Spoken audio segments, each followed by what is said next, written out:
దేశంలో మధుర సమీపంలో శుక్రవారం మధ్యాహ్నం సంభవించిన పడవ ప్రమాదం యావత్ దేశాన్ని దిగ్భ్రాంతికి గురిచేసింది. భక్తులతో కిక్కిరిసి వెళ్తున్న పడవ ఒక్కసారిగా నీటిలో మునిగిపోవడంతో 9 మంది అమాయక ప్రాణాలు గాలిలో కలిసిపోయాయి. ఈ ఘటన మధురలో పెను విషాదాన్ని మిగిల్చింది. మధ్యాహ్నం 2:45 సమయం యమునా నదిపై కేసీ ఘాట్ వద్ద వాతావరణం భక్తితో నిండి ఉంది. పంజాబ్లోని లుధియానా నుంచి 2 పడవల్లో భక్తులు యమునా నదిపై విహరిస్తూ తీరానికి వస్తున్నారు. అయితే ఊహించని విధంగా ఒక పడవ అక్కడే ఉన్న ఫ్లోటింగ్ బ్రిడ్జిని బలంగా ఢీకొట్టింది. ఆ వేగానికి పడవ ఒక్కసారిగా పక్కకు ఒరిగిపోయింది. క్షణాల వ్యవధిలోనే ప్రయాణికుల హాహాకారాల మధ్య పడవ నదిలో మునిగిపోయింది.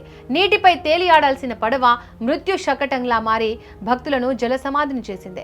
నిశ్శబ్దంగా ప్రవహించే యమునా నది చూస్తుండగానే విషాద నదిగా మారిపోయింది. ప్రమాదం జరిగిన సమయంలో పడవలో ఉన్నవారు ప్రాణాల కోసం అరిచిన కేకలు నదీ తీరంలో ఉన్న వారిని ఉక్కిరి బిక్కిరి చేసేలా చేశాయి. సమాచారం అందుకున్న వెంటనే జిల్లా మెజిస్ట్రేట్ సిపి సింగ్ తన సిబ్బందితో ఘటనా స్థలానికి చేరుకున్నారు.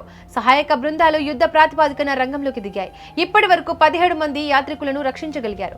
నది ప్రవాహంలో గల్లంతైన వారి కోసం ఎన్డీఆర్ఎఫ్ బృందాలు గాలిస్తున్నాయి. నదిలో గాలింపు చర్యలు ముమ్మరంగా కొనసాగుతున్నాయని, అయితే నీటి అడుగున ఉన్న బురద కారణంగా సహాయక చర్యలకు కొంత ఆటంకం ఏర్పడుతోందని అధికారులు తెలిపారు. అయితే దురదృష్టవశాత్తు ఈ ప్రమాదంలో 9 మంది ప్రాణాలు కోల్పోయారు. మృతులంతా లుధియానాకు చెందిన వారు కావడంతో వారి కుటుంబ సభ్యులు శోక సంద్రంలో మునిగిపోయారు.